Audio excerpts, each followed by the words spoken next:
Chapter 22. The Supremacy of the Papacy. As out of the political difficulties of the days of Constantine the Catholic Church rose to power in the state, so out of the ruin of the Roman Empire she rose to supremacy over kings and nations. She had speedily wrought the ruin of one empire, and now for more than 1,000 years she would prove a living curse to all the states and empires that should succeed it. We have seen how that by the arrogant ministry of Leo, the Bishop of Rome was made the fountain of faith and was elevated to a position of dignity and authority that the aspiring prelacy had never before attained. For Leo, as the typical pope, was one whose ambition knew no bounds, and to gratify it he stuck at nothing, made no distinction between right and wrong, between truth and falsehood, as if he had adopted the famous maxim of Julius Caesar, "Be just, unless a kingdom tempts to break the laws, for sovereign power alone can justify the cause," or thought the most criminal action ceased to be criminal, and became meritorious when any ways subservient to the increase of his power or the exaltation of his see. Nor was the force of any single point of his example ever lost upon his successors. His immediate successor, Hilary, 461 to 467, was so glad to occupy the place which had been made so large by Leo, that shortly after his election he wrote a letter to the other bishops, asking them to exult with him, taking particular care in the letter to tell them that he did not doubt that they all knew what respect and deference was paid in the Spirit of God to St. Peter and his see. The bishops of Spain addressed him as the successor of St. Peter, whose primacy ought to be loved and feared by all. He was succeeded by Simplicius, 467 to 483, in whose pontificate the empire perished when the Heruli, under Odoacer, overran all Italy, deposed the last emperor of the West, appropriated to themselves 1/3 of all the lands, and established the Herulian kingdom, with Odoacer as king of Italy. In fact, the more the imperial power faded, and the nearer the empire approached its fall, the more rapidly and the stronger grew the papal assumptions. Thus the very calamities which rapidly wrought the ruin of the empire, and which were hastened by the union of church and state, were turned to the advantage of the bishopric of Rome. During the whole period of barbarian invasions from 400 to 476, the Catholic hierarchy everywhere adapted itself to the situation and reaped power and influence from the calamities that were visited everywhere. We have seen that Innocent I, upon whose mind there appears first to have dawned the vast conception of Rome's universal ecclesiastical supremacy, during the invasion of Italy and the siege of Rome by Alaric, headed an embassy to the emperor to mediate for a treaty of peace between the empire and the invading Goths. We have seen that at the moment of Leo's election to the papal see, he was absent on a like mission to reconcile the enmity of the two principal Roman officers, which was threatening the safety of the empire. Yet other and far more important occasions of the same kind fell to the lot of Leo during the term of his bishopric. In 453, Leo was made the head of an embassy to meet Attila as he was on his way to Rome, if possible, to turn him back. The embassy was successful, a treaty was formed, Attila retired beyond the Danube, where he immediately died, and Italy was delivered. This redounded no less to the glory of Leo than any of the other remarkable things which he had accomplished. He was not so successful with Genseric 2 years afterward, yet even then he succeeded in mitigating the ravages of the Vandals, which were usually so dreadful that the idea still lives in the word vandalism. Moreover, it was not against religion as such that the barbarians made war, as they themselves were religious. It was against that mighty empire, of which they had seen much, and suffered much, and heard more, that they warred. It was as nations taking vengeance upon a nation which had been so great, and which had so proudly asserted lordship over all other nations, that they invaded the Roman Empire. And when they could plant themselves and remain as absolute lords in the dominions of those who had boasted of absolute and eternal dominion, and thus humble the pride of the mighty Rome, this was their supreme gratification. As these invasions were not inflicted everywhere at once, but at intervals through a period of 75 years, the Church had ample time to adapt herself to the ways of such of the barbarians as were heathen, which as ever she readily did. The heathen barbarians were accustomed to pay the greatest respect to their own priesthood, and were willing to admit the Catholic priesthood to an equal or even a larger place in their estimation. Such of them as were already professedly Christian were Arians, and not so savage as the Catholics. Therefore they, with the exception of the Vandals, were not so ready to persecute, and were willing to settle and make themselves homes in the territories of the vanished empire. On account of the conversion of the Burgundians, and through them of the Franks, will illustrate the dealings of the Papacy with the barbarians, and will also give the key to the most important events in the history of the supremacy of the bishopric of Rome.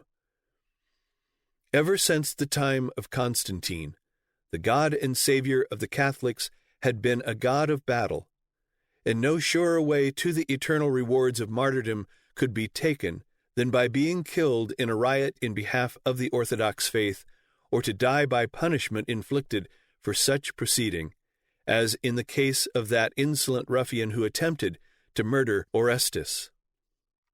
It was easy, therefore, for the heathen barbarians, whose greatest god was the god of battle, and whose greatest victory and surest passport to the halls of the warrior god was to die in the midst of the carnage of bloody battle. It was easy for such people as this to become converted to the God of battle of the Catholics. A single bloody victory would turn the scale and issue in the conversion of a whole nation. The Burgundians were settled in that part of Gaul which now forms western Switzerland, and that part of France which is now the country and district of Burgundy. As early as A.D. 430, the Huns, making inroads into Gaul, severely afflicted the Burgundians, who, finding impotent the power of their own God, determined to try the Catholic God. They therefore sent representatives to a neighboring city in Gaul, requesting the Catholic bishop to receive them. The bishop had them fast for a week, during which time he catechized them and then baptized them. Soon afterward the Burgundians found the Huns without a leader, and suddenly, falling upon them at the disadvantage, confirmed their conversion by the slaughter of 10,000 of the enemy. Thereupon the whole nation embraced the Catholic religion with fiery zeal. Afterward, however, when about the fall of the empire, the Visigoths under Euric asserted their dominion over all Spain and the greater part of Gaul, and over the Burgundians too, they deserted the Catholic God and adopted the Arian faith. Yet Clotilda, a niece of the Burgundian king, was educated in the profession of the Catholic faith. She married Clovis, a pagan king of the pagan Franks, and strongly persuaded him to become a Catholic. All her pleadings were in vain, however, till A.D. 496, when in a great battle with the Alemanni the Franks were getting the worst of the conflict. In the midst of the battle, Clovis vowed that if the victory could be theirs, he would become a Catholic. The tide of battle turned, the victory was won, and Clovis was a Catholic. Clotilda hurried away a messenger with the glad news to the Bishop of Rheims, who came to baptize the new convert. But after the battle was over and the dangerous crisis was past, Clovis was not certain whether he wanted to be a Catholic. He said he must consult his warriors. He did so, and they signified their readiness to adopt the same religion as their king. He then declared that he was convinced of the truth of the Catholic faith, and preparations were at once made for the baptism of the new Constantine, Christmas Day, A.D. 496. To impress the minds of the barbarians, the baptismal ceremony was performed with the utmost pomp. The church was hung with embroidered tapestry and white curtains. Odors of incense, like airs of paradise, were diffused around. The building blazed with countless lights. When the new Constantine knelt in the font to be cleansed from the leprosy of his heathenism, "Fierce Sicambrian," said the bishop, "bow thy neck, burn what thou hast adored, adore what thou hast burned." 3,000 Franks followed the example of Clovis. The Pope sent Clovis a letter congratulating him on his conversion.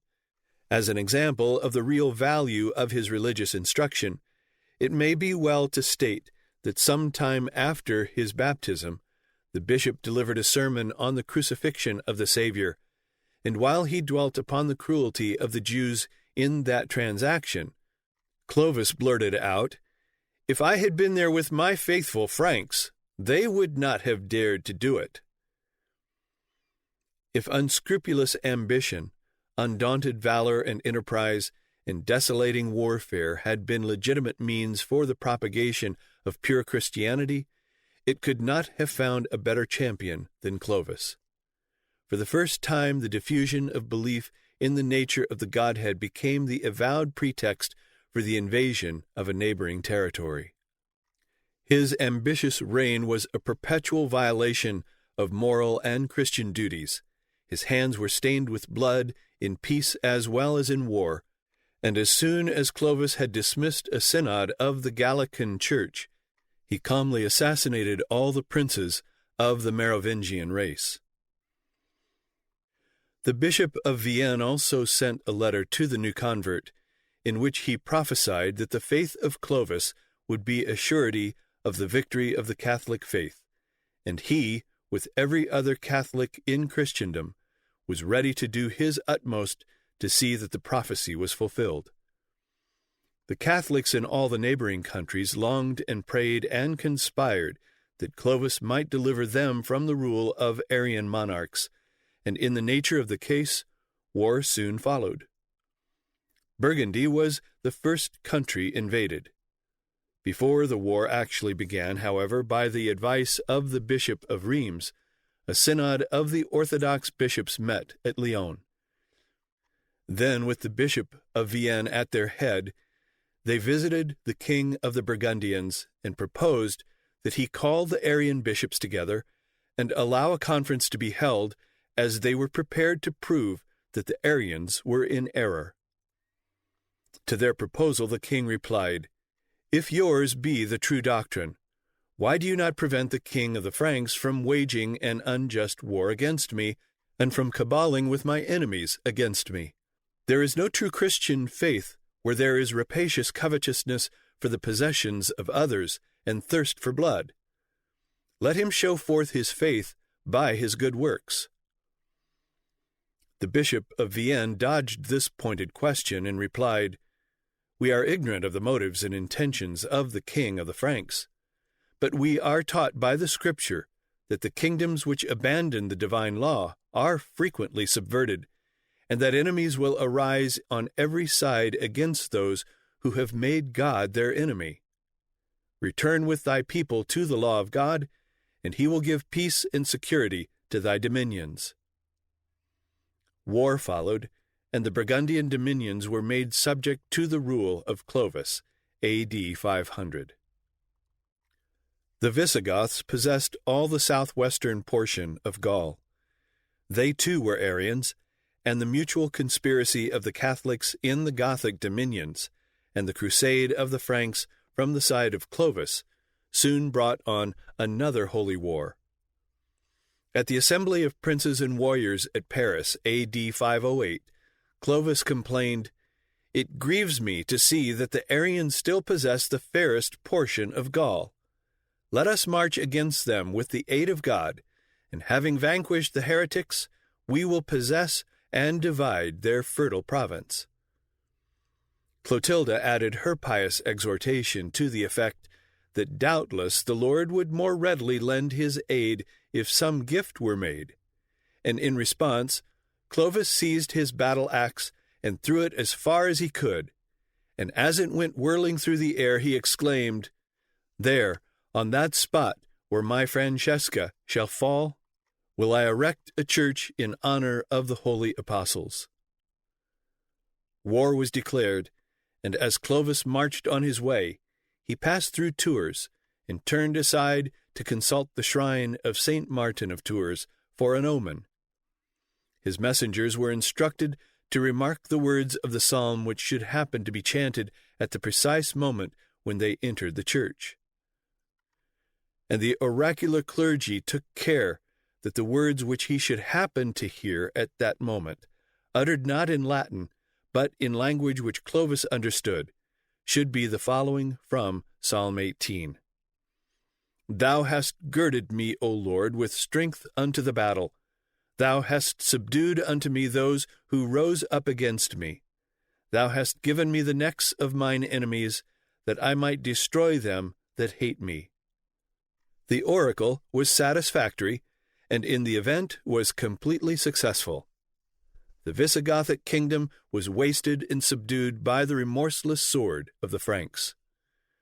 Nor was the religious zeal of Clovis confined to the overthrow of the Arians. There were two bodies of the Franks, the Salians and the Riparians. Clovis was king of the Salians, Sigebert of the Riparians.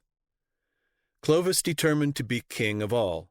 He therefore prompted the son of Sigebert to assassinate his father, with the promise that the son should peaceably succeed Sigebert on the throne. But as soon as the murder was committed, Clovis commanded the murderer to be murdered, and then, in a full parliament of the whole people of the Franks, he solemnly vowed that he had had nothing to do with the murder of either the father or the son. And upon this, as there was no heir, Clovis was raised upon a shield and proclaimed king of the Riparian Franks, all of which Gregory, bishop of Tours, commended as the will of God, saying of Clovis, that God thus daily prostrated his enemies under his hands and enlarged his kingdom, because he walked before him with an upright heart and did that which was well-pleasing in his sight.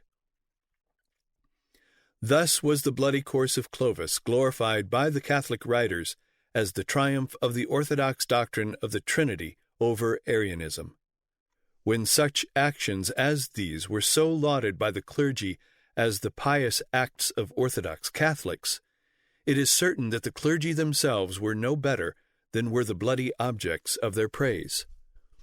Under the influence of such ecclesiastics, the condition of the barbarians after their so-called conversion could not possibly be better, even if it were not worse than before. To be converted to the principles and precepts of such clergy was only the more deeply to be damned. In proof of this, it is necessary only to touch upon the condition of Catholic France under Clovis and his successors. Into the converted barbarians, the Catholic system instilled all its superstition and its bigoted hatred of heretics and unbelievers. It thus destroyed what of generosity still remained in their minds, while it only intensified their native ferocity, and the shameful licentiousness of the papal system likewise corrupted the purity and the native respect for women and marriage, which had always been a noble characteristic of the German nations. It is difficult to conceive a more dark and odious state of society than that of France under her Merovingian kings, the descendants of Clovis, as described by Gregory of Tours. Throughout, assassinations, parricides and fratricides intermingle with adulteries and rapes. The cruelty might seem the mere inevitable result of this violent and unnatural fusion, but the extent to which this cruelty spreads throughout the whole society almost surpasses belief. That King Clotaire should burn alive his rebellious son with his wife and daughter is fearful enough, but we are astounded, even in these times, that a bishop of Tours should burn a man alive to obtain the deeds of an estate which he coveted. Fredegond sends 2 murderers to assassinate Childebert, and these assassins are clerks. She causes the Archbishop of Rouen to be murdered while he is chanting the service in the church, and in this crime a bishop and an archdeacon are her accomplices. She is not content with open violence. She administers poison with the subtlety of a Locusta or a modern Italian, apparently with no sensual design, but from sheer barbarity. As to the intercourse of the sexes, wars of conquest, where the females are at the mercy of the victors, especially if female virtue is not in much respect, would severely try the more rigid morals of the conqueror. The strength of the Teutonic character, when it had once burst the bonds of habitual or traditionary restraint, might seem to disdain easy and effeminate vice, and to seek a kind of wild zest in the indulgence of lust, by mingling it up with all other violent passions, rapacity, and inhumanity. Marriage was a bond contracted and broken on the slightest occasion. Some of the Merovingian kings took as many wives, either together or in succession, as suited their passions or their politics. The papal religion hardly interferes even to interdict incest. King Clotaire demanded for the fisc the 1/3 part of the revenue of the churches. Some bishops yielded. One, Injurius, disdainfully refused, and Clotaire withdrew his demands. Yet Clotaire, seemingly unrebuked, married 2 sisters at once. Cheribert likewise married 2 sisters. He, however, found a churchman, but that was St. Germanus, bold enough to rebuke him. This rebuke the king, the historian quietly writes, as he had already many wives, bore with patience. Dagobert, son of Clotaire, king of Austria, repudiated his wife Gomatrude for barrenness, married a Saxon slave Mathildas, then another Regnitrude, so that he had 3 wives at once, besides so many concubines that the chronicler is ashamed to recount them. Brunhot and Fredegond are not less famous for their licentiousness than for their cruelty. Fredegond is either compelled, or scruples not of her own accord, to take a public oath, with 3 bishops and 400 nobles as her vouchers, that her son was the son of her husband Chilperic. Thus did the papacy for the barbarians whom she converted, and such as she could not thus corrupt, she destroyed. At the fall of the empire, the bishopric of Rome was head and center of a strong and compactly organized power, and by deftly insinuating itself into the place of mediator between the barbarian invaders and the perishing imperial authority, it had attained a position where it was recognized by the invaders as the power which, though it claimed to be not temporal but spiritual, was none the less real, had succeeded to the place of the vanished imperial authority of Rome. And in view of the history of the time, it is impossible to escape the conviction that in the bishopric of Rome there was at this time formed the determination to plant itself in the temporal dominion of Rome and Italy. The emperors had been absent from Rome so long that the Bishop of Rome had assumed their place there, and we have seen how the Church had usurped the place of the civil authority. The Bishop of Rome was the head of the Church, and now, as the empire was perishing, he would exalt his throne upon its ruins, and out of the anarchy of the times would secure a place and a name among the powers and dominions of the earth. The barbarians who took possession of Italy were Arians, which, in the sight of the Bishop of Rome, was worse than all other crimes put together. In addition to this, the Herulian monarch Odoacer, an Arian, presumed to assert civil authority over the papacy, which, on account of the riotous proceedings in the election of the Pope, was necessary, but would not meekly be borne by the proud pontiffs. At the election of the first pope after the fall of the empire, the representative of Odoacer appeared and notified the assembly that without his direction nothing ought to be done, that all they had done was null and void, that the election must begin anew, and that it belonged to the civil magistrate to prevent the disturbances that might arise on such occasions, lest from the church they should pass to the state. And as these elections were carried not only by violence, but by bribery, in which the property of the church played an important part, Odoacer, by his lieutenant at this same assembly, A.D. 483, caused a law to be read, forbidding the bishop who should now be chosen, as well as his successors, to alienate any inheritance, possessions, or sacred utensils that now belonged or should for the future belong to the church, declaring all such bargains void, anathematizing both the seller and the buyer, and obliging the latter and his heirs to restore to the church all lands and tenements thus purchased, how long soever they might have possessed them. By the law of Constantine, which bestowed upon the church the privilege of receiving donations, legacies, etc. by will, lands were included. And through nearly 200 years of the workings of this law, the Church of Rome had become enormously enriched in landed estates. And more especially, since the extinction of the Western Empire had emancipated the ecclesiastical potentate from secular control, the first and most abiding object of his schemes and prayers had been the acquisition of territorial wealth in the neighborhood of his capital. The Church of Rome had also other lands, scattered in different parts of Italy and even in Asia, for Celestine I addressed to Theodosius II a request that he extend his imperial protection over certain estates in Asia, which a woman named Proba had bequeathed to the Church of Rome.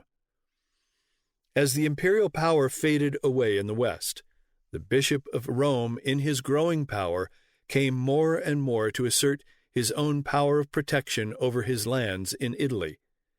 And when the imperial power was entirely gone, it was naturally held that this power fell absolutely to him. When therefore Odoacer, both a barbarian invader and a heretic, issued a decree forbidding the alienation of church lands and possessions, this was represented as a presumptuous invasion of the rights of the Bishop of Rome, not only to do what he would with his own, but above all as protector of the property and estates of the Church. For this offense of Odoacer there was no forgiveness by the Bishop of Rome. Nothing short of the utter uprooting of the Herulian power could atone for it. The Catholic ecclesiastics of Italy began to plot for his overthrow, and it was soon accomplished. There were at that time in the dominions of the Eastern Empire, unsettled and wandering about with no certain dwelling place, the people of the Ostrogoths under King Theodoric. Although in the service of the empire, they were dissatisfied with their lot, and they were so savage and so powerful that the emperor was in constant dread of them. Why might not this force be employed to destroy the dominion of the Heruli, and deliver Rome from the interferences and oppression of Odoacer? The suggestion was made to Theodoric by the court, but as he was in the service of the empire, it was necessary that he should have permission to undertake the expedition. He accordingly addressed the emperor as follows: "Although your servant is maintained in affluence by your liberality, graciously listen to the wishes of my heart. Italy, the inheritance of your predecessors, and Rome itself, the head and mistress of the world, now fluctuates under the violence and oppression of Odoacer the mercenary. Direct me with my national troops to march against the tyrant. If I fall, you will be relieved from an expensive and troublesome friend. If, with the divine permission, I succeed, I shall govern in your name and to your glory the Roman Senate and the part of the Republic delivered from slavery by my victorious army. The proposition which had been suggested was gladly accepted by the Emperor Zeno, and in the winter of 489 the whole nation took up its march of 700 miles to Italy. The march of Theodoric must be considered as the emigration of an entire people, the wives and children of the Goths, their aged parents, the most precious effects, were carefully transported, and at length, surmounting every obstacle by skillful conduct and persevering courage, he descended from the Julian Alps and displayed his invincible banners on the confines of Italy.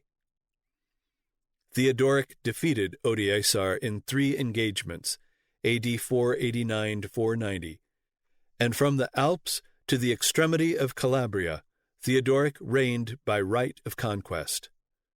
Odoacer shut himself up in Ravenna, where he sustained himself against a close siege for 3 years. By the offices of the Bishop of Ravenna and the clamors of the hungry people, Odoacer was brought to sign a treaty of peace. He was soon afterwards slain at a solemn banquet, and at the same moment, and without resistance, his people were universally massacred, March 5, AD 493. Thus was destroyed the kingdom of Odoacer and the Heruli, and that it was in no small degree the work of the Catholic Church is certain, for throughout the conquest and establishment of the Gothic kingdom, the increasing power and importance of the Catholic ecclesiastics forces itself upon the attention. They are ambassadors, mediators in treaties. They decide the wavering loyalty or instigate the revolt of cities. The Bishop of Pavia himself bore to Theodoric at Milan the surrender and offer of allegiance of that great city. Another thing which makes this view most certainly true is the fact that no sooner was order restored in Italy and in Rome, and the Church once more felt itself secure, than a council of 80 bishops, 37 presbyters, and 4 deacons was called in Rome by the Pope AD 499, the very first act of which was to repeal the law enacted by Odoacer on the subject of the church possessions. Nor was the law repealed in order to get rid of it, for it was immediately reenacted by the same council. This was plainly to declare that the estates of the church were no longer subject in any way to the authority of the civil power, but were to be held under the jurisdiction of the church alone. In fact, it was tantamount to a declaration of the independence of the papacy and her possessions. This transaction also conclusively proves that the resentment of the bishopric of Rome, which had been aroused by the law of Odoacer, was never allayed until Odoacer and the law, so far as it represented the authority of the civil power, were both out of the way. And this is the secret of the destruction of the Herulian kingdom of Italy. It is no argument against this to say that the Ostrogoths were Arians too, because, number 1, as we shall presently see, Theodoric, though an Arian, did not interfere with the church affairs, and number 2, the Church of Rome, in destroying one opponent, never hesitates at the prospect that it is to be done by another, nor that another will arise in the place of the one destroyed. Upon the principle that it is better to have one enemy than 2, she will use one to destroy another, and will never miss an opportunity to destroy one for fear that another will arise in its place. Theodoric ruled Italy 33 years, A.D. 493 to 526, during which time Italy enjoyed such peace and quietness and absolute security as had never been known there before, and has never been known there since until 1870. The people of his own nation numbered 200,000 men, which, with the proportionate number of women and children, formed a population of nearly 1 million.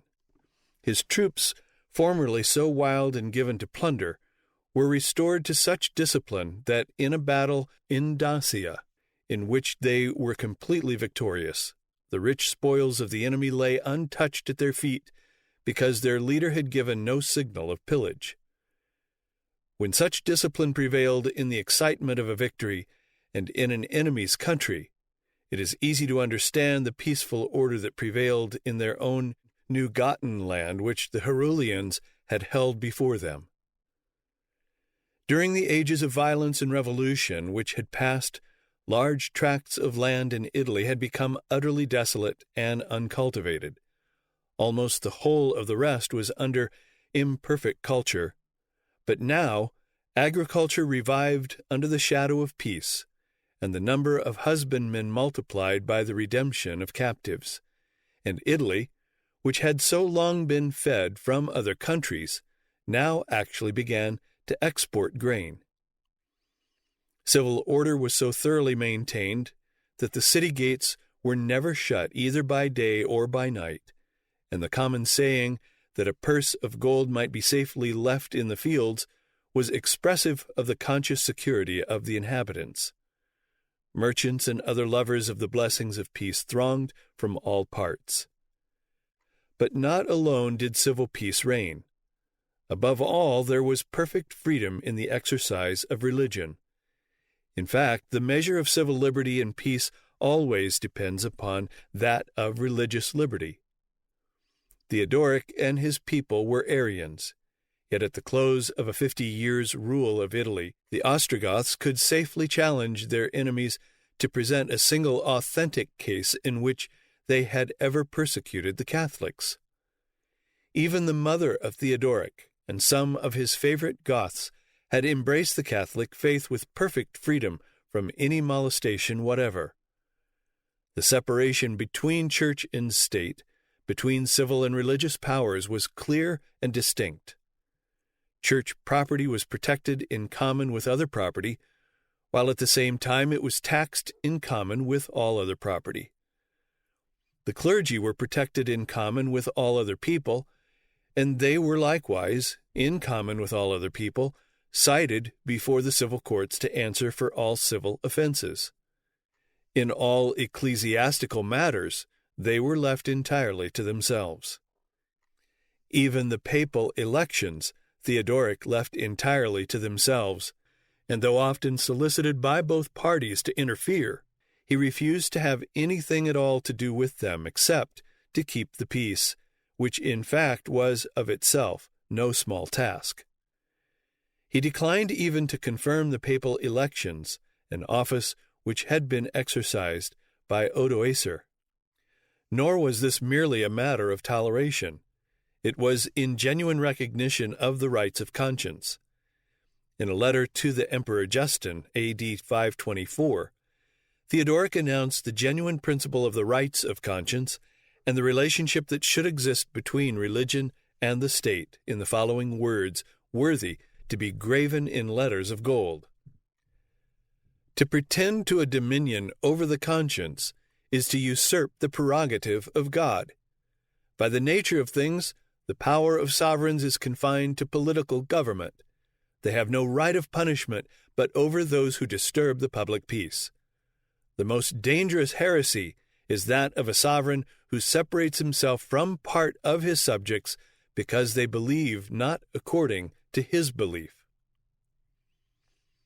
Similar pleas had before been made by the parties oppressed, but never before had the principle been announced by the party in power. The enunciation and defense of a principle by the party who holds the power to violate it is the surest pledge that the principle is held in genuine sincerity. The description of the state of peace and quietness in Italy above given applies to Italy, but not to Rome, to the dominions of Theodoric and the Ostrogoths, but not to the city of the Pope and the Catholics. In AD 499, there was a papal election. As there were, as usual, rival candidates, Symmachus and Laurentius, there was a civil war. The two factions encountered with the fiercest hostility. The clergy, the Senate, and the populace were divided. The streets of the city ran with blood, as in the days of republican strife. The contestants were so evenly matched, and the violent strife continued so long, that the leading men of both parties persuaded the candidates to go to Theodoric at Ravenna and submit to his judgment their claims. Theodoric's love of justice and of the rights of the people readily and simply enough decided that the candidate who had the most votes should be counted elected, and if the votes were evenly divided, then the candidate who had been first ordained. Symmachus secured the office. A council was held by Symmachus, which met the 1st of March 499, and passed a decree almost in the terms of the old Roman law, severely condemning all ecclesiastical ambition, all canvassing either to obtain subscriptions or administration of oaths or promises for the papacy during the lifetime of a pope. But such election methods as these were now so prevalent that this law was of as little value in controlling the methods of the aspiring candidates for the bishopric as in the days of the Republic the same kind of laws were for the candidates to the consulship. Laurentius, though defeated at this time, did not discontinue his efforts to obtain the office. For 4 years he watched for opportunities and carried on an intrigue to displace Symmachus, and in 503 brought a series of heavy charges against him. The accusation was brought before the judgment seat of Theodoric, supported by certain Roman females of rank who had been suborned, it was said, by the enemies of Symmachus. Symmachus was summoned to Ravenna and confined at Rimini, but escaped and returned to Rome. Meantime, Laurentius had entered the city, and when Symmachus returned, the sanguinary tumults between the two parties broke out with greater fury. Priests were slain, monasteries set on fire, and nuns treated with the utmost indignity. The Senate petitioned Theodoric to send a visitor to judge the cause of Symmachus in the crimes laid against him. The king, finding that that matter was only a church quarrel, appointed one of their own, the Bishop of Altimo, who so clearly favored Laurentius that his partisanship only made the contention worse. Again, Theodoric was petitioned to interfere, but he declined to assume any jurisdiction, and told them to settle it among themselves. But as there was so much disturbance of the peace, and it was so long continued, Theodoric commanded them to reach some sort of settlement that would stop their fighting and restore public order. A council was therefore called. As Symmachus was on his way to the council, he was attacked by the adverse party. Showers of stones fell upon him. Many presbyters and others of his followers were severely wounded. The pontiff himself only escaped under the protection of the Gothic guard, and took refuge in the church of St. Peter. The danger to which he was then exposed he made an excuse for not appearing at the council. The most of the council were favorable to Symmachus and to the pretensions of the Bishop of Rome at this time, and therefore were glad of any excuse that would relieve them from judging him. However, they went through the form of summoning him 3 times, all of which he declined. Then the council sent deputies to state to Theodoric the condition of affairs, saying to him that the authority of the king might compel Symmachus to appear, but that the council had not such authority.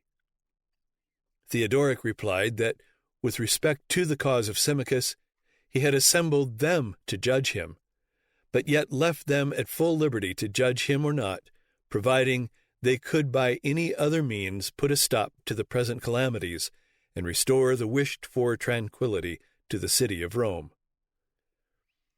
The majority of the council declared Symmachus absolved in the sight of men, whether guilty or innocent in the sight of God, for the reason that no assembly of bishops has power to judge the Pope. He is accountable for his actions to God alone. They then commanded all, under penalty of excommunication, to accept this judgment and submit to the authority of Symmachus and acknowledge him for lawful bishop of the holy city of Rome. Symmachus was not slow to assert all the merit that the council had thus recognized in the bishop of Rome. He wrote to the emperor of the East that a bishop is as much above an emperor as heavenly things, which the bishop administers and dispenses are above all the trash of the earth, which alone the greatest among the emperors have the power to dispose of. He declared that the higher powers referred to in Romans 13 verse 1 mean the spiritual powers, and that to these it is that every soul must be subject. At another council held in Rome in 504, at the direction of Symmachus, a decree was enacted anathematizing and excluding from the communion of the faithful all who had seized or in the future should seize, hold, or appropriate to themselves the goods or estates of the Church, and this decree was declared to extend even to those who held such estates by grants from the crown. This was explicitly to put the authority of the Church of Rome above that of any state. Justin was emperor of the East, A.D. 518 to 527. He was violently orthodox and was supported by his nephew, the more violently orthodox Justinian. It was the ambition of both, together and in succession, to make the Catholic religion alone prevalent everywhere. They therefore entered with genuine Catholic zeal upon the pious work of clearing their dominions of heretics. The first edict, issued in 523, commanded all Manichaeans to leave the empire under penalty of death, and all other heretics were to be ranked with pagans and Jews and excluded from all public offices. This edict was no sooner learned of in the West than mutterings were heard in Rome of hopes of liberty from the Gothic yoke. The next step was violence. Under the just administration of Theodoric, and the safety assured by the Gothic power, many Jews had established themselves in Rome, Genoa, Milan, and other cities for the purposes of trade. They were permitted by express laws to dwell there. As soon as the imperial edict was known, which commanded all remaining heretics to be ranked as pagans and Jews, as the Catholics did not dare to attack the Gothic heretics, they, at Rome and Ravenna especially, riotously attacked the Jews, abused them, robbed them, and burnt their synagogues. A legal investigation was attempted, but the leaders in the riots could not be discovered. Then Theodoric levied a tax upon the whole community of the guilty cities, with which to settle the damages. Some of the Catholics refused to pay the tax. They were punished. This at once brought a cry from the Catholics everywhere that they were persecuted. Those who had been punished were glorified as confessors of the faith, and 300 pulpits deplored the persecution of the Church. The Edict of 523 was followed in 524 by another, this time commanding the Arians of the East to deliver up to the Catholic bishops all their churches, which the Catholic bishops were commanded to consecrate anew. Theodoric addressed an earnest letter to Justin, in which he pleaded for toleration for the Arians from the Eastern Empire. This was the letter in which was stated the principle of the rights of conscience, which we have already quoted. To this noble plea, however, Justin coolly answered, "I pretend to no authority over men's consciences, but it is my prerogative to entrust the public offices to those in whom I have confidence, and public order demanding uniformity of worship, I have full right to command the churches to be open to those alone who shall conform to the religion of the state. Accordingly, while pretending to no authority over men's consciences, the Arians of his dominions were by Justin stripped of all offices of honor or emolument, were not only expelled from the Catholic churches, but their own were closed against them, and they were exposed to all insults, vexations, and persecutions of their adversaries, who were not likely to enjoy their triumph with moderation or to repress their conscientiously intolerant zeal. Many of them conformed to the state religion, but those of firm faith sent to Theodoric earnest appeals for protection. Theodoric did all that he could, but without avail. He was urged to retaliate by persecuting the Catholics in Italy, but he steadfastly refused. He determined to send an embassy to Justin, and most singularly sent the Pope as his ambassador. The Pope, attended by 5 other bishops and 4 senators, set forth on a mission of which it was the ostensible object to obtain the indulgence for heretics under the ban of his church, heretics looked upon with the most profound detestation. This arrangement gave the Bishop of Rome the most perfect opportunity he could have asked to form a compact with the imperial authority of the East for the further destruction of the Ostrogothic kingdom. The Pope, John I, was received in Constantinople with the most flattering honors, as though he had been St. Peter himself. The whole city, with the emperor at its head, came forth to meet him with tapers and torches, as far as 10 miles beyond the gates. The emperor knelt at his feet and implored his benediction. On Easter Day, March 30, 525, he performed the service in the great church, Epiphanius the bishop ceding the first place to the holy stranger. Such an embassy could have no other result than more than ever to endanger the kingdom of Theodoric. Before John's return, the conspiracy became more manifest. Some senators and leading men were arrested. One of them, Boethius, though denying his guilt, boldly confessed, "Had there been any hopes of liberty, I should have freely indulged them. Had I known of a conspiracy against the king, I should have answered in the words of a noble Roman to the frantic Caligula, 'You would not have known it from me.'" Such a confession as that was almost a confession of the guilt which he denied. He and his father-in-law were executed. When the Pope returned, he was received as a traitor and put in prison, where he died May 18, 526. He was no sooner dead than violent commotion and disturbances again arose amongst rival candidates for the vacant chair. Many candidates appeared for the vacant see, and the whole city, the Senate as well as the people and clergy, were divided into parties and factions, the papal dignity being now as eagerly sought for and often obtained by the same methods and arts as the consular was in the times of the heathen.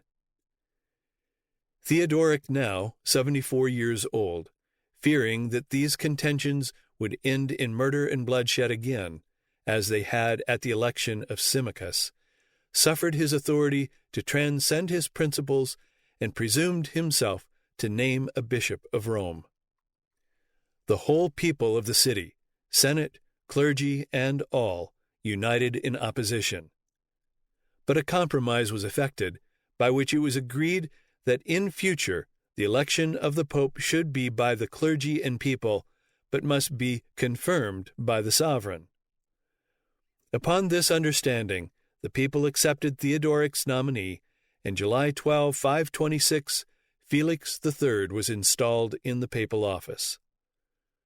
The noble Theodoric died August 30, 526, and was succeeded by his grandson Athalaric, about 10 years old, under the regency of his mother Amalasuntha.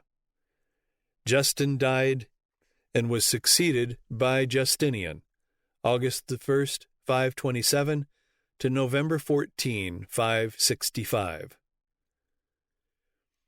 In the supremacy of the papacy, Justinian holds the same place as does Constantine and Theodosius in the establishment of the Catholic Church. Among the titles of greatness, the name pious was most pleasing to his ears. To promote the temporal and spiritual interests of the Church was the serious business of his life, and the duty of father of his country was often sacrificed to that of defender of the faith. The Emperor Justinian unites in himself the most opposite vices: insatiable rapacity and lavish prodigality, intense pride and contemptible weakness, unmeasured ambition and dastardly cowardice. In the Christian emperor seemed to meet the crimes of those who won or secured their empire by assassination of all whom they feared, the passion for public diversions without the accomplishments of Nero, or the brute strength of Commodus, the dotage of Claudius. Pope Felix was succeeded by Boniface II, A.D. 530 to 532, who was chosen amid the now customary scenes of disturbance and strife, which in this case were brought to an end, and the election of Boniface secured by the death of his rival, who after his death was excommunicated by Boniface. On account of the shameful briberies and other methods of competition employed in the election of the popes, the Roman Senate now enacting a law declaring null and execrable all promises, bargains, and contracts by whomsoever or for whomsoever made, with a view to engage suffrages in the election of the Pope, and excluding forever from having any share in the election such as should be found to have been directly or indirectly concerned, either for themselves or others, in contracts or bargains of that nature. Laws of the same import had already been enacted more than once, but they amounted to nothing, because, as in the days of Caesar, everybody was ready to bribe or be bribed. Accordingly, at the very next election in 532, votes were publicly bought and sold, and notwithstanding the decree lately issued by the Senate, money was offered to the senators themselves. Nay, the lands of the church were mortgaged by some, and the sacred utensils pawned by others or publicly sold for ready money. As the result of 75 days of this kind of work, a certain John Mercurius was made pope and took the title of John II, December 31, 532. In the year 532, Justinian issued an edict declaring his intention to unite all men in one faith. Whether they were Jews, Gentiles, or Christians, all who did not within 3 months profess and embrace the Catholic faith were by the edict declared infamous and as such excluded from all employments both civil and military, rendered incapable of leaving anything by will, and all their estates confiscated whether real or personal. As a result of this cruel edict, great numbers were driven from their habitations with their wives and children, stripped and naked. Others betook themselves to flight, carrying with them what they could conceal for their support and maintenance, but they were plundered of what little they had, and many of them inhumanely massacred. There now occurred a transaction which meant much in the supremacy of the papacy. It was brought about in this way.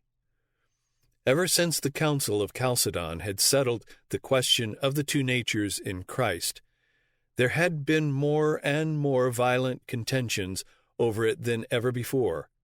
For everywhere, monks were at the head of the religious revolution which threw off the yoke of the Council of Chalcedon.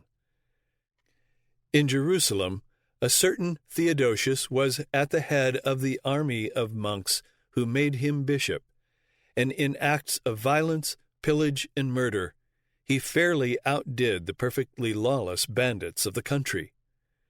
The very scenes of the Saviour's mercies ran with bloodshed in his name by his ferocious, self-called disciples.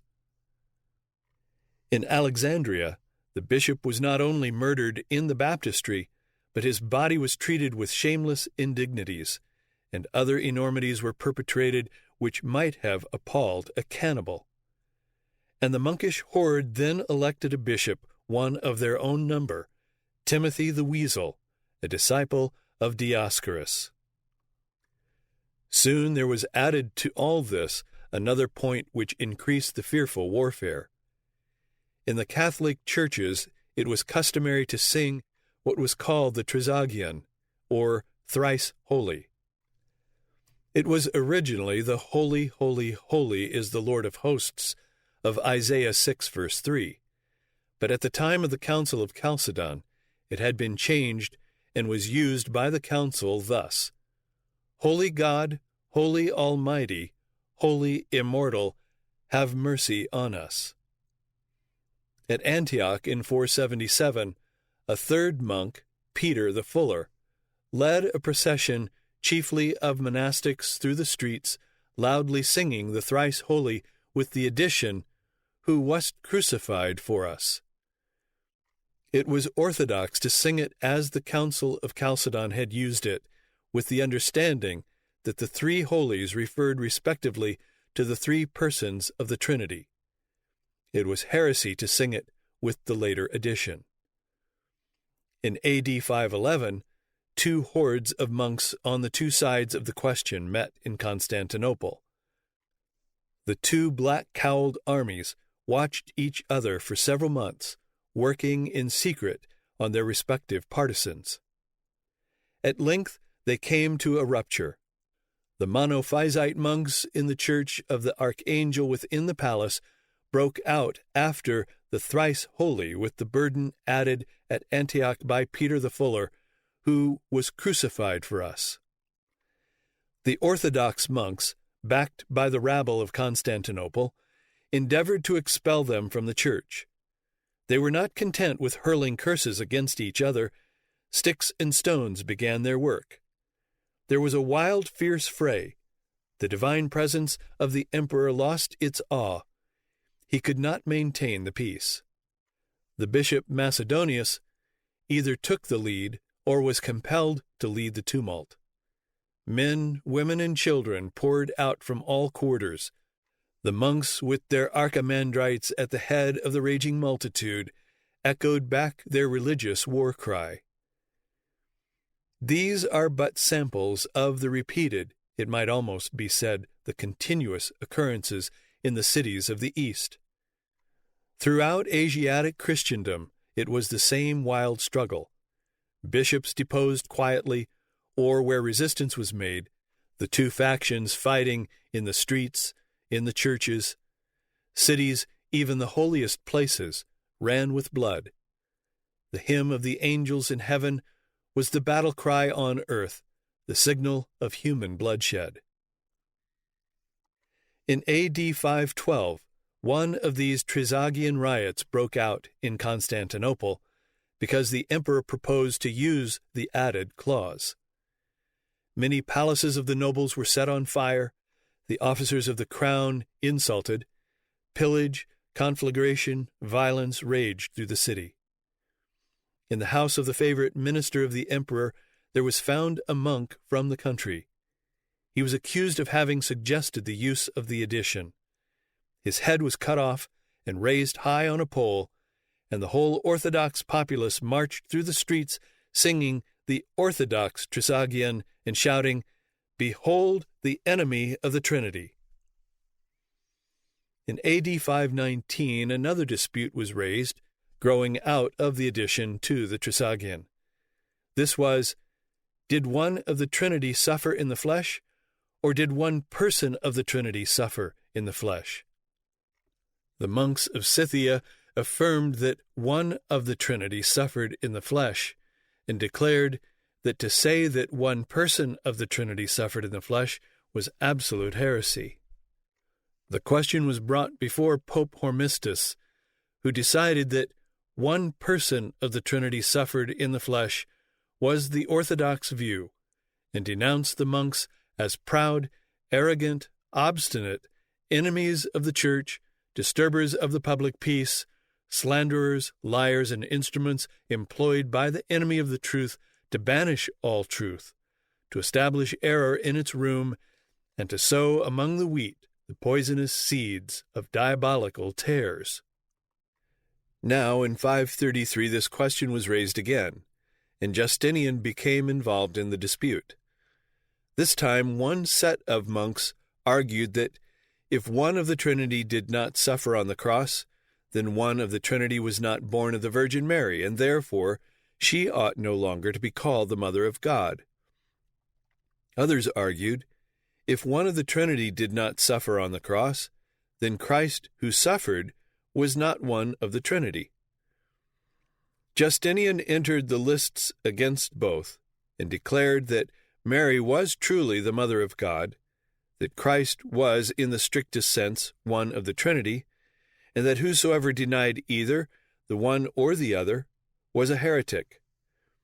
This frightened the monks, because they knew Justinian's opinions on the subject of heretics were exceedingly forcible. They therefore sent off 2 of their number to lay the question before the Pope. As soon as Justinian learned this, he too decided to apply to the Pope.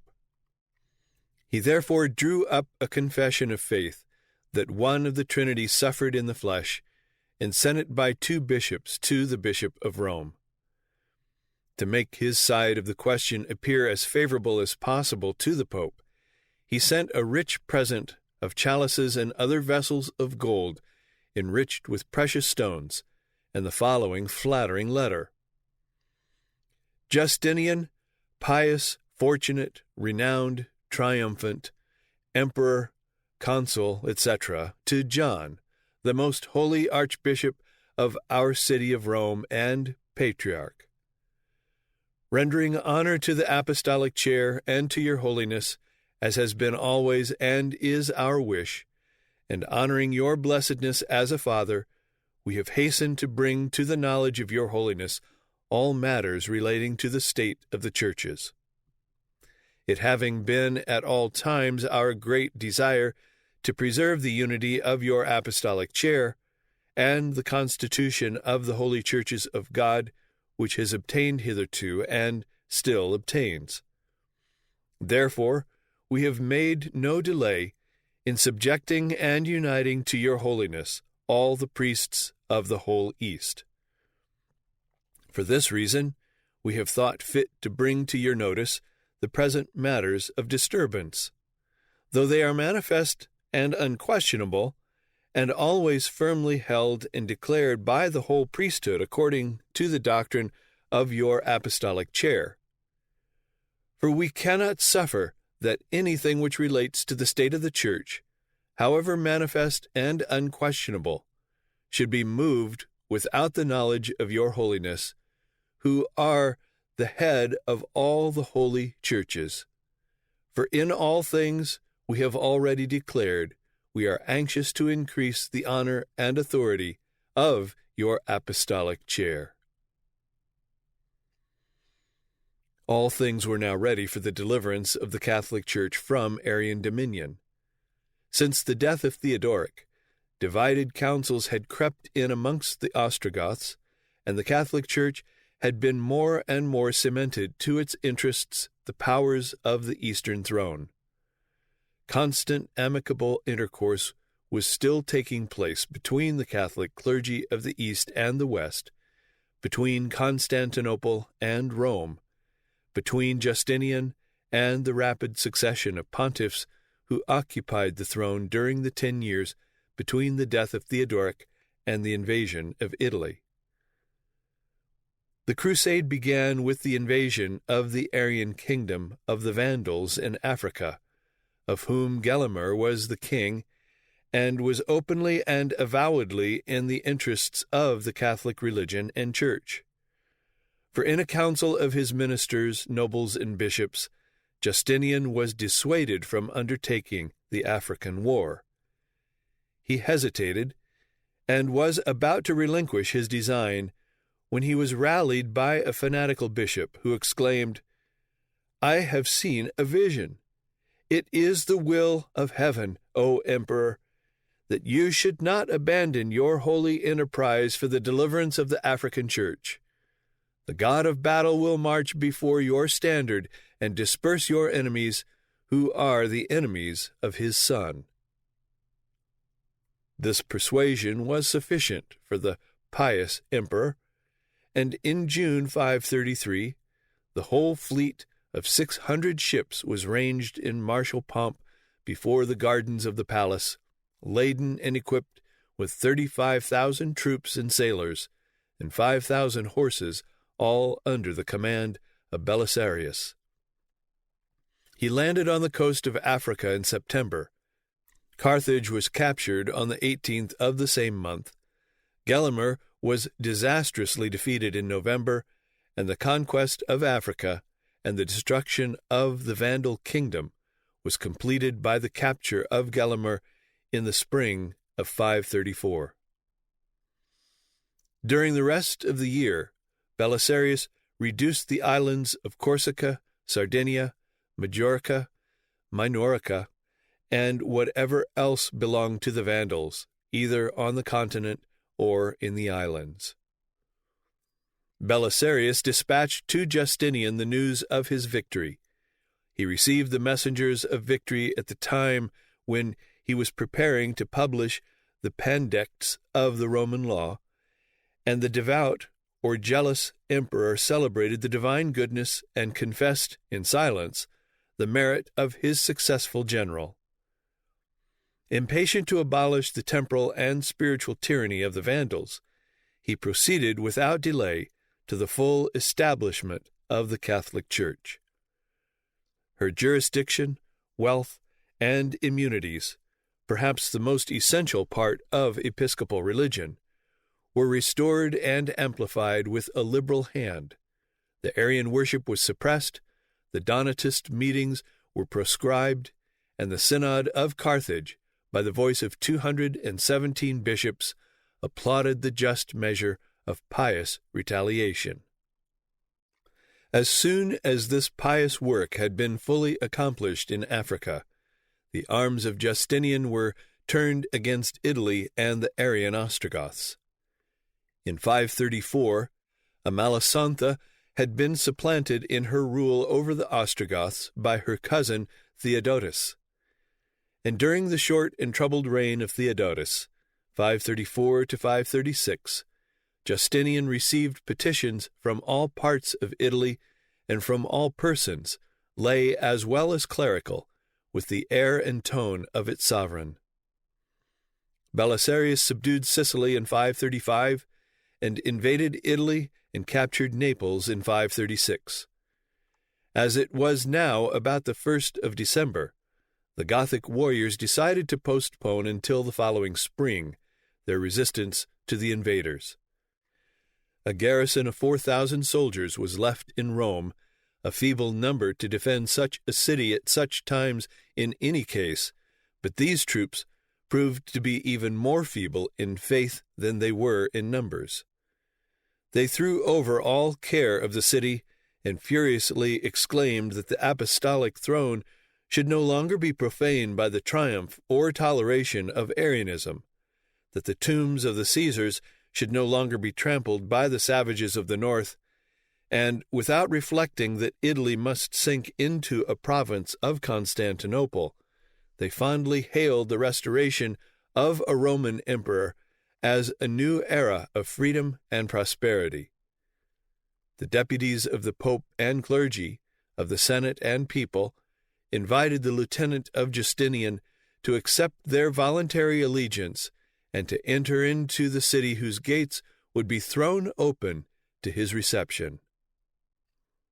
Belisarius at once marched to Rome, which he entered December 10, 536. But this was not the conquest of Italy or even of Rome. From their rustic habitations, from their different garrisons, the Goths assembled at Ravenna for the defense of their country, and such were their numbers that after an army had been detached for the relief of Dalmatia, 150,000 fighting men marched under the royal standard in the spring A.D. 537, and the Gothic nation returned to the siege of Rome and the defense of Italy against the invaders. The whole nation of the Ostrogoths had been assembled for the attack, and was almost entirely consumed in the siege of Rome, which continued above a year, 537 to 538. 1 year and 9 days after the commencement of the siege, an army so lately strong and triumphant burnt their tents and tumultuously repassed the Milvian bridge, and Rome was delivered, March 538. The remains of the kingdom were soon afterward destroyed. They had lost their king, an inconsiderable loss, their capital, their treasures, the provinces from Sicily to the Alps, and the military force of 200,000 barbarians, magnificently equipped with horses and arms. And thus was the kingdom of the Ostrogoths destroyed before the vengeful arrogance of the Papacy. This completely opened the way for the Bishop of Rome to assert his sole authority over the estates of the Church. The district immediately surrounding Rome was called the Roman Duchy, and it was so largely occupied by the estates of the Church that the Bishop of Rome claimed exclusive authority over it. The emperor, indeed, continued to control the elections and to enforce the payment of tribute for the territory protected by the imperial arms. But on the other hand, the pontiff exercised a definite authority within the Roman duchy and claimed to have a voice in the appointment of the civil officers who administered the local government. Under the protectorate of the armies of the East, which soon merged in the Exarch of Ravenna, the papacy enlarged its aspirations, confirmed its powers, and strengthened its situation both spiritually and temporally. Being by the decrees of the councils and the homage of the emperor made the head of all ecclesiastical and spiritual dominion on earth, and being now in possession of territory, and exerting a measure of civil authority therein, the opportunity that now fell to the ambition of the bishopric of Rome was to assert, to gain, and to exercise supreme authority in all things temporal as well as spiritual. And the sanction of this aspiration was made to accrue from Justinian's letter, in which he rendered such distinctive honor to the Apostolic See. It is true that Justinian wrote these words with no such far-reaching meaning, but that made no difference. The words were written, and like all other words of similar import, they could be and were made to bear whatever meaning the Bishop of Rome should choose to find in them. Therefore, the year A.D. 538, which marks the conquest of Italy, the deliverance of Rome, and the destruction of the kingdom of the Ostrogoths, is the true date which marks the establishment of the temporal authority of the papacy and the exercise of that authority as a world power. All that was ever done later in this connection was but to enlarge by additional usurpations and donations the territories which the Bishop of Rome at this point possessed, and over which he asserted civil jurisdiction. This view is fully sustained by the following excellent statement of the case. The conquest of Italy by the Greeks was, to a great extent at least, the work of the Catholic clergy. The overthrow of the Gothic kingdom was to Italy an unmitigated evil. A monarch like Witigius or Totila would soon have repaired the mischiefs caused by the degenerate successors of Theodoric, Athalaric, and Theodotus.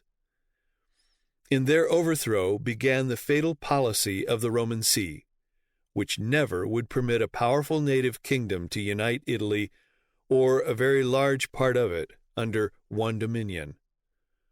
Whatever it may have been to Christendom, the papacy has been the eternal, implacable foe of Italian independence and Italian unity, and so, as far as independence and unity might have given dignity, political weight, and prosperity to the welfare of Italy, Rome, jealous of all temporal sovereignty but her own, for centuries yielded up, or rather made Italy a battlefield to the Transalpine and the stranger, and at the same time so secularized her own spiritual supremacy as to confound altogether the priest and the politician, to degrade absolutely and almost irrevocably the kingdom of Christ into a kingdom of this world.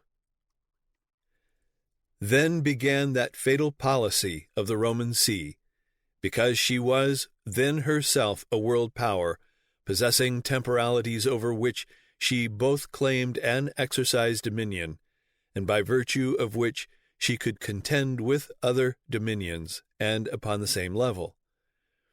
And that which made the papacy so much the more domineering in this fatal policy was the fact of Justinian's having so fully committed himself.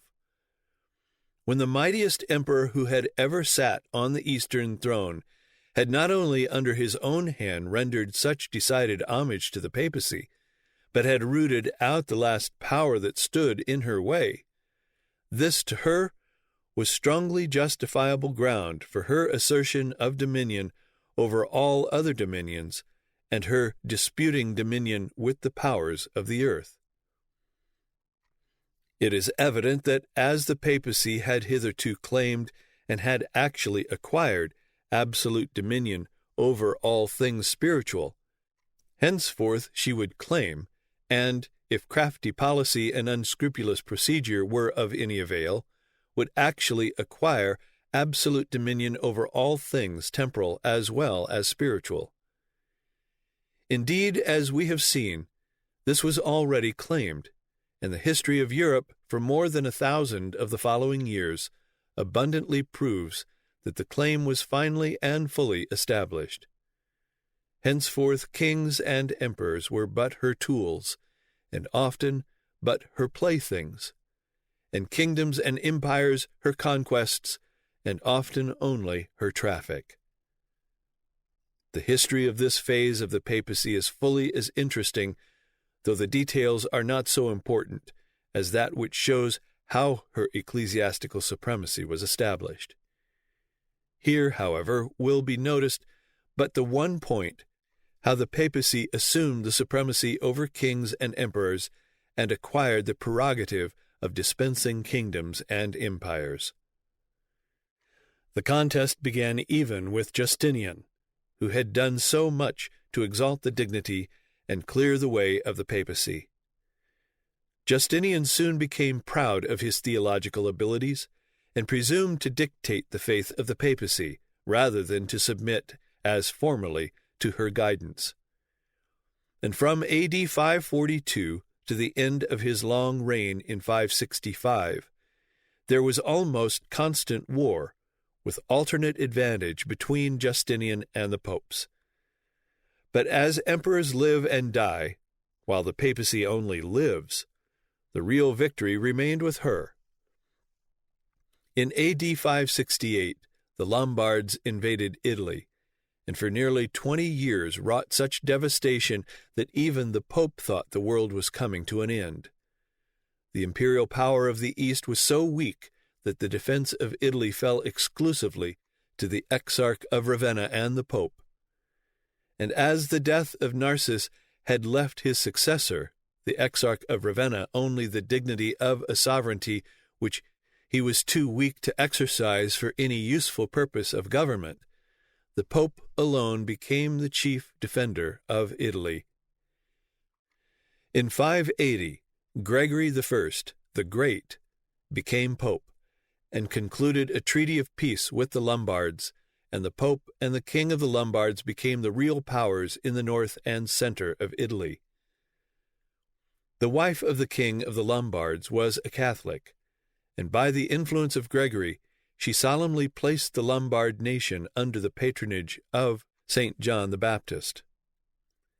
At Monza she built in his honor the first Lombard church and the royal palace near it. From this the Lombards soon became Catholic, but though this was so, they would not suffer the priesthood to have any part in the affairs of the kingdom. They never admitted the bishops of Italy to a seat in their legislative councils. And although under the Lombard dominion the Italians enjoyed a milder and more equitable government than any of the other kingdoms which had been founded on the ruins of the empire, this exclusion of the clergy from affairs of the state was as much against them now, though Catholic, as their Arianism had been against them before, and the popes ever anxiously hoped to have them driven entirely from Italy. In 728, the edict of the Eastern Emperor abolishing the images was published in Italy.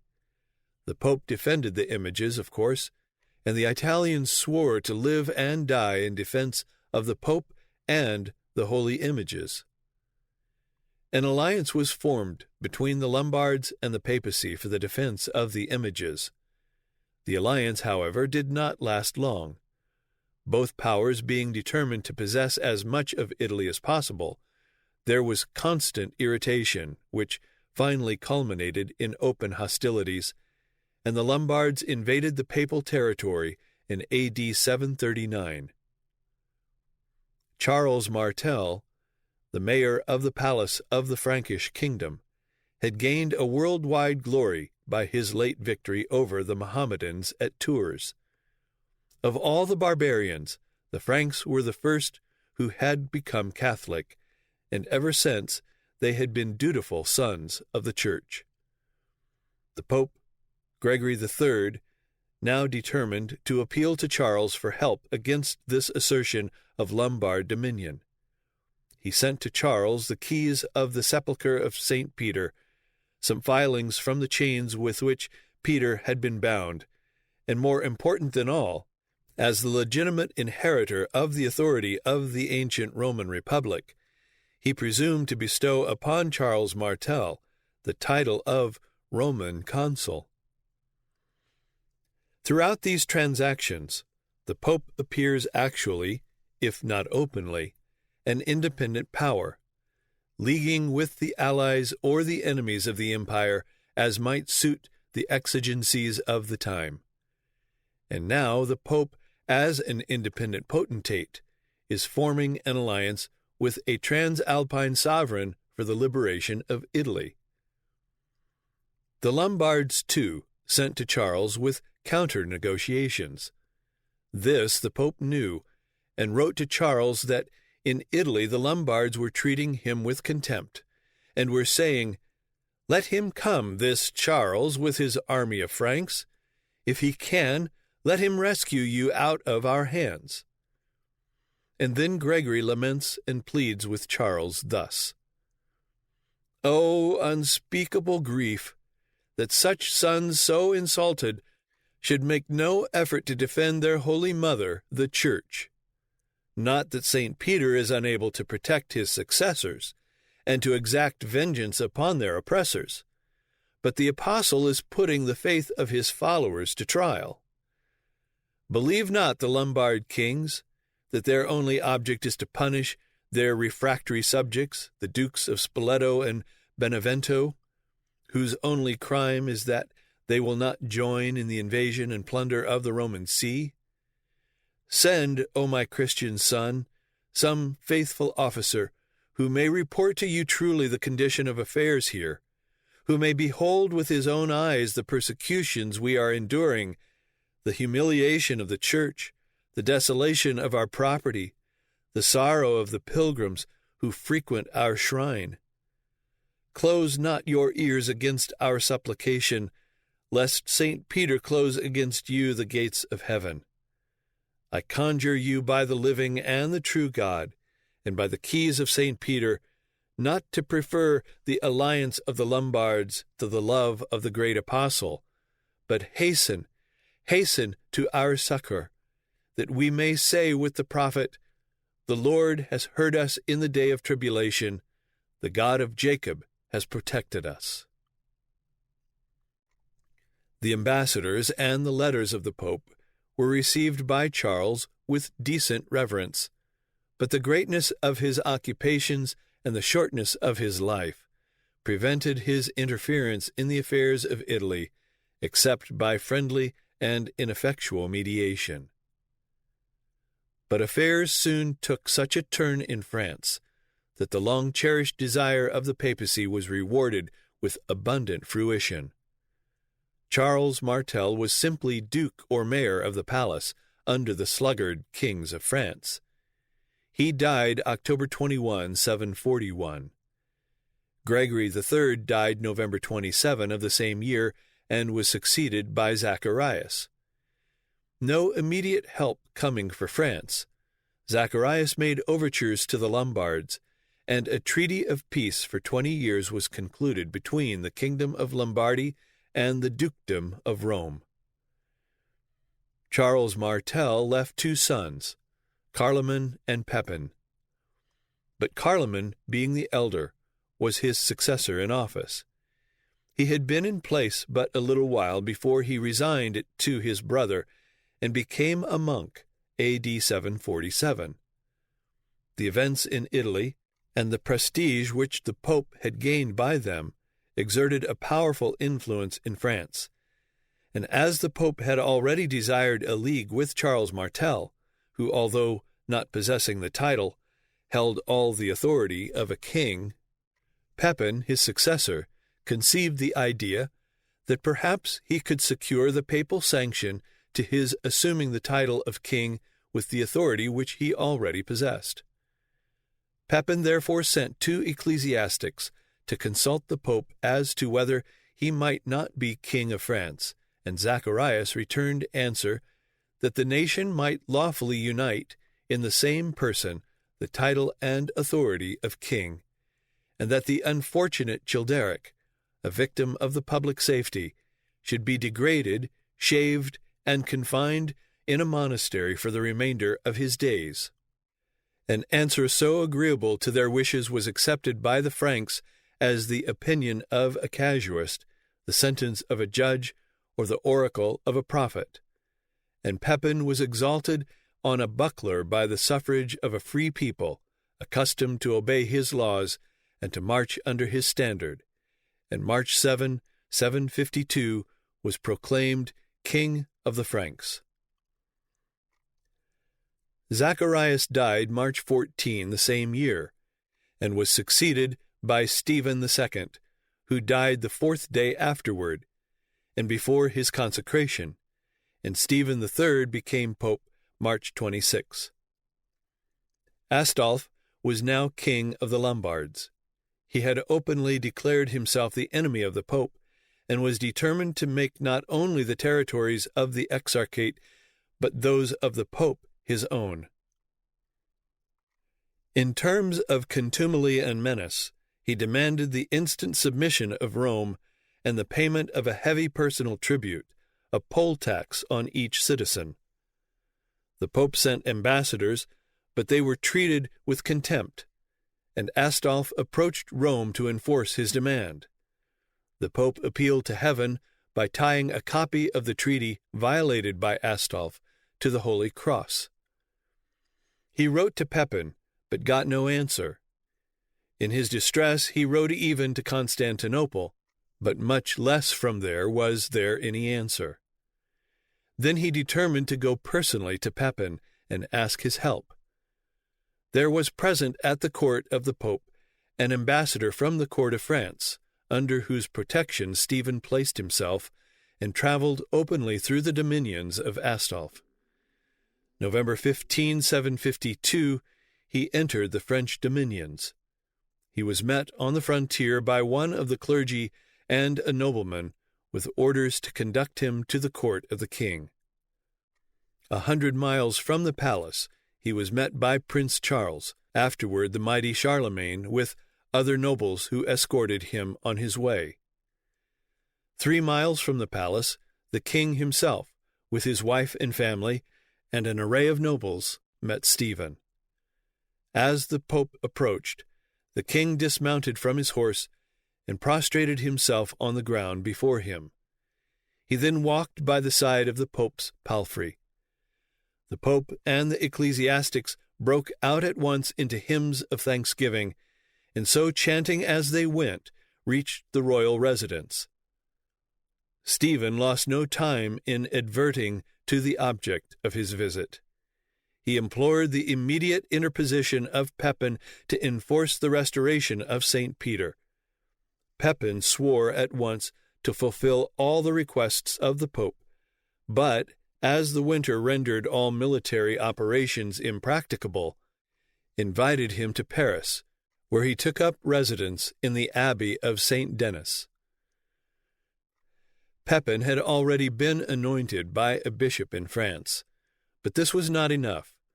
The Pope must anoint him too, and then upon this claim that the king of the Franks held his kingdom by the grace of the Bishop of Rome.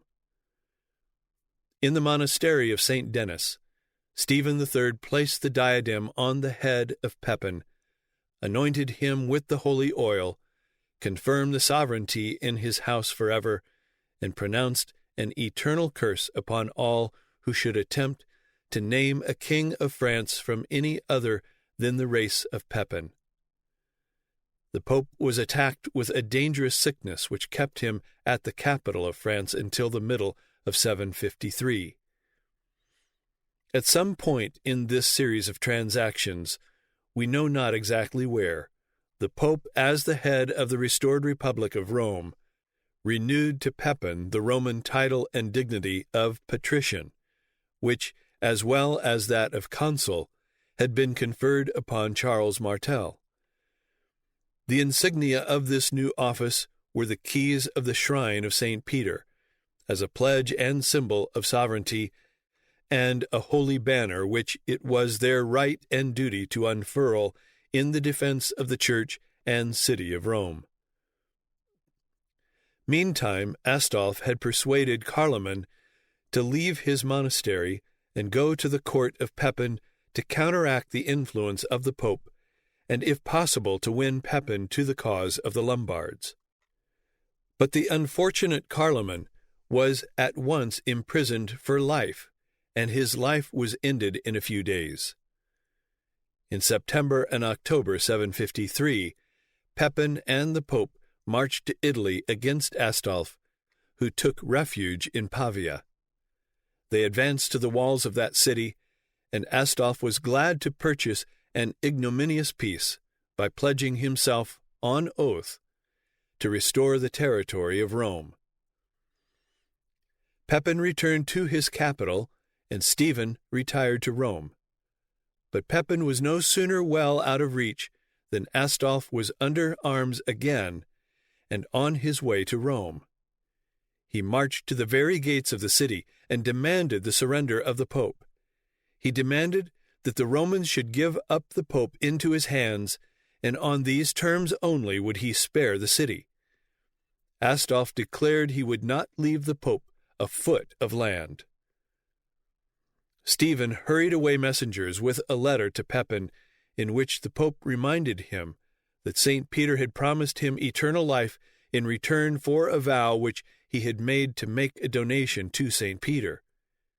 He told Pepin that he risked eternal damnation in not hastening to fulfill his vow, and that as Peter had Pepin's handwriting to the vow, if he did not fulfill it, the apostle would present it against him in the day of judgment. Pepin did not respond, and a second letter was dispatched in which the Pope conjured him by God and his Holy Mother, by the angels in heaven, by the apostles St. Peter and St. Paul, and by the last day to hasten to the rescue of his Holy Mother, the Church, and promised him, if he would do so, victory over all the barbarian nations and eternal life. But yet Pepin did not respond, and as Astolph was pressing closer and harder, the Pope determined to have St. Peter himself address the dilatory king. Accordingly, he sent now the following letter. I, Peter the Apostle, protest, admonish, and conjure you, the most Christian kings, Pepin, Charles, and Carloman, with all the hierarchy, bishops, abbots, priests, and all monks, all judges, dukes, counts, and the whole people of the Franks. The Mother of God likewise adjures you, and admonishes and commands you, she as well as the thrones and dominions, and all the hosts of heaven, to save the beloved city of Rome from the detested Lombards. If you hasten, I, Peter the Apostle, promise you my protection in this life and in the next, will prepare for you the most glorious mansions in heaven, will bestow on you the everlasting joys of paradise. Make common cause with my people of Rome, and I will grant whatever you may pray for. I conjure you not to yield up this city to be lacerated and tormented by the Lombards, lest your own souls be lacerated and tormented in hell with the devil and his pestilential angels. Of all nations under heaven, the Franks are highest in the esteem of St. Peter. To me you owe all your victories. Obey, and obey speedily, and by my suffrage our Lord Jesus Christ will give you in this life length of days, security, victory. In the life to come will multiply his blessings upon you among his saints and angels. This aroused Pepin to the most diligent activity. Astolph heard he was coming and hastened back to his capital, but scarcely had he reached it before Pepin was besieging him there. Astolph yielded at once and gave up to Pepin the whole disputed territory. Representatives of the Emperor of the East were there to demand that it be restored to him, but Pepin declared that his sole object in the war was to show his veneration for St. Peter, and as the spoils of conquest, he bestowed the whole of it upon the Pope, A.D. 755. The representatives of the Pope, who, however, always speak of the Republic of Rome, passed through the land, receiving the homage of the authorities and the keys of the cities. The district comprehended Ravenna, Rimini, Pesaro, Fano, Cesena, Sinigaglia, Isi, Forlimpopoli, Forli, with the castle Sosibio, Montefeltro, Acerra, Monte de Luciano, Serra, San Marino, Bobbio, Urbino, Cagli, Luciolo, Gubbio, Camaccio, and Narni, which was severed from the dukedom of Spoleto. Astolph was soon afterward killed while hunting. The succession was disputed between Desiderius and Rachis. Desiderius secured the throne by courting the influence of the Pope, and in return the Pope compelled him to agree to surrender to the papacy 5 cities and the whole duchy of Ferrara besides. The agreement was afterward fulfilled, and these territories were added to the kingdom of the Pope. Stephen III died April 26, 757, and was succeeded by his brother Paul. Paul glorified Pepin as a new Moses, who had freed Israel from the bondage of Egypt. As Moses had confounded idolatry, so had Pepin confounded heresy, and he rapturously exclaimed, "Thou, after God, art our defender and aider. If all the hairs of our heads were tongues, we could not give you thanks equal to your deserts." All the donations which Pepin had bestowed upon the papacy were received and held by the popes under the pious fiction that they were for such holy uses as keeping up the lights in the churches and maintaining the poor. But in fact they were held as the dominions of the new sovereign state descended from the Roman Republic, the actual authority of which had now become merged in the Pope, and by right of which the Pope had already made Charles a Roman consul and Pepin a patrician. All these territories the Pope ruled as sovereign. He took possession as lord and master. He received the homage of the authorities and the keys of the cities. The local or municipal institutions remained, but the revenue which had before been received by the Byzantine crown, became the revenue of the Church. Of that revenue the Pope was the guardian, distributor, possessor. In AD 768, Pepin died and was succeeded by his two sons, Charles and Carloman. In 771, Carloman died, leaving Charles sole king, who by his remarkable ability became Charles the Great, Charlemagne, and reigned 46 years, 43 from the death of Carloman, 33 of which were spent in almost ceaseless wars. Charlemagne was a no less devout Catholic than was Clovis before him. His wars against the pagan Saxons were almost wholly wars of religion, and his stern declaration that these Saxons must be Christianized or wiped out expresses the temper both of his religion and of his warfare.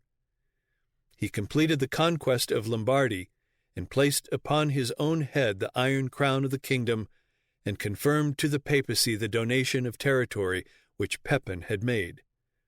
He extinguished the Exarchate of Ravenna, and its territory by his grant was vested either as a kind of feud or an absolute perpetuity in the Pope. It seems almost certain that Charlemagne really aspired to consolidate the territories of the West into a grand new Roman Empire. Saxony, Bohemia, Bavaria, Pannonia, the Lombard kingdom of Italy as far as the duchy of Beneventum, that part of Spain between the Pyrenees and the river Ebro, Burgundy, Alemannia, and all Gaul were subject to his sway. In addition to the kingship of all the Frankish dominions, he wore the iron crown of Lombardy. The next step was to be emperor indeed, and that was soon brought about. Leo III was pope. In 799 he made a journey to France and was royally received and entertained by Charlemagne. At an imperial banquet, the king and the pope quaffed together their rich wines with convivial glee. In 800, Charlemagne made a journey to Rome. He arrived in the city November 23 and remained there through the month of December. On Christmas Day, magnificent services were held. Charlemagne appeared not in the dress of his native country, but in that of a patrician of Rome, which honor he had inherited from his father, who had received it from the Pope. Thus arrayed, the king with all his court, his nobles, and the people, and the whole clergy of Rome attended the services. The Pope himself chanted the Mass. The full assembly were wrapped in profound devotion. At the close, the Pope rose, advanced toward Charles with a splendid crown in his hands, placed it upon his brow, and proclaimed him Caesar Augustus. The dome of the great church resounded with the acclamations of the people. Long life and victory to Charles, the most pious Augustus, crowned by God, the great and pacific emperor of the Romans. Then the head and body of Charlemagne were anointed with the holy oil by the hands of the Pope himself, and the services were brought to a close. In return for all this, Charlemagne swore to maintain the faith, the power, and the privileges of the Church, and to recognize the spiritual dominion of the Pope throughout the limits of his empire. Thus had the papacy arrogated to itself all the authority of the ancient Roman Empire, and with this the prerogative of bestowing upon whom she would the dignities, titles, and powers of that empire. And now, as the representative of God, the Pope had reestablished that empire by bestowing upon Charlemagne the dignity and titles of Caesar, Augustus, and Emperor. Such was the origin, and thus was established, the doctrine of divine right in rulers. Thus was established the doctrine of the supremacy of the Bishop of Rome over all things earthly, to whom it belongs to set up and to pull down kings and emperors. Thus did the papacy become the dispenser of kingdoms and empires, the disposer of peoples, and the distributor of nations. As she had already, and for a long while, asserted supreme authority over all things spiritual in heaven and hell, as well as upon earth, and now by this transaction was enabled to assert supremacy over kingdoms and empires and their rulers, henceforth the papacy recognized no limits to her dominion over heaven, earth, and hell. Ever since that Christmas day, A.D. 800, Leo and all his successors have spent their lives and exercised their boundless ambition in making felt to the uttermost this blasphemous claim, and for ages nations groaned and people perished under the frightful exercise of this infernal power.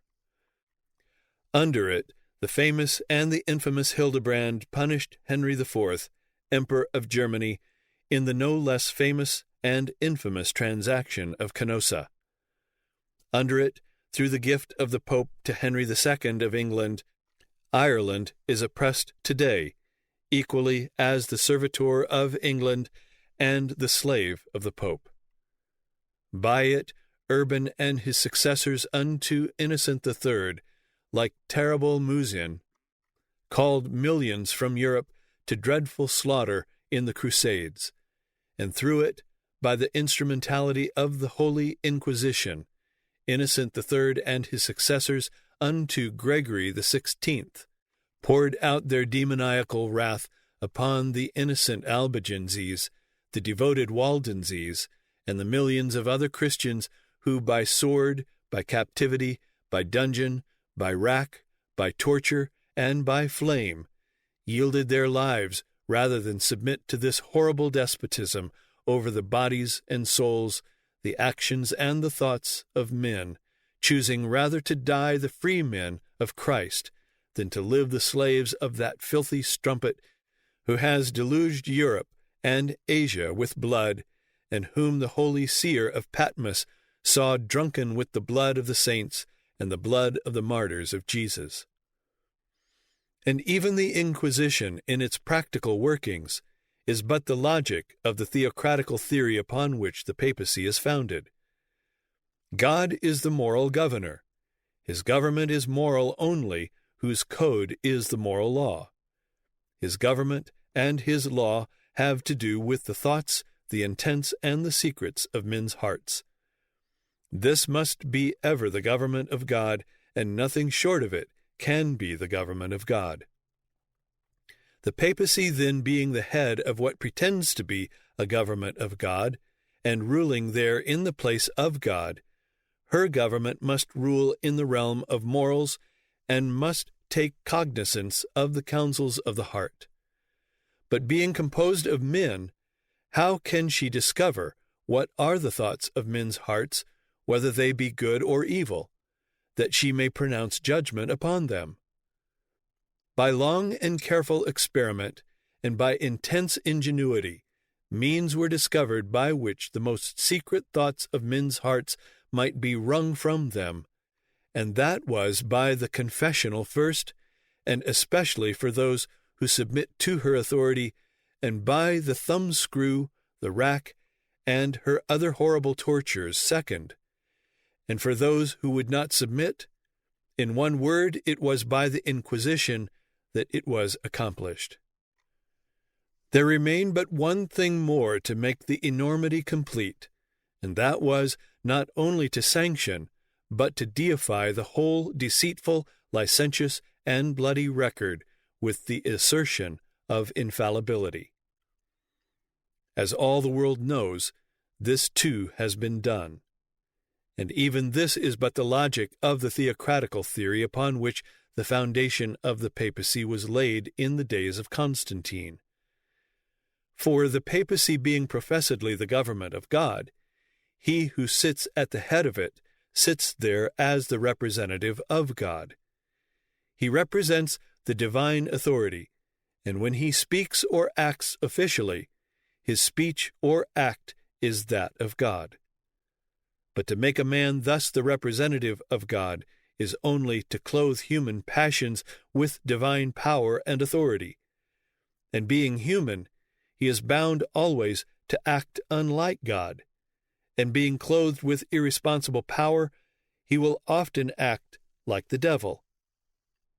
Consequently, in order to make all his actions consistent with his profession, he is compelled to cover them all with the divine attributes and make everything that he does in his official capacity the act of God. This is precisely the logic and the profession of papal infallibility.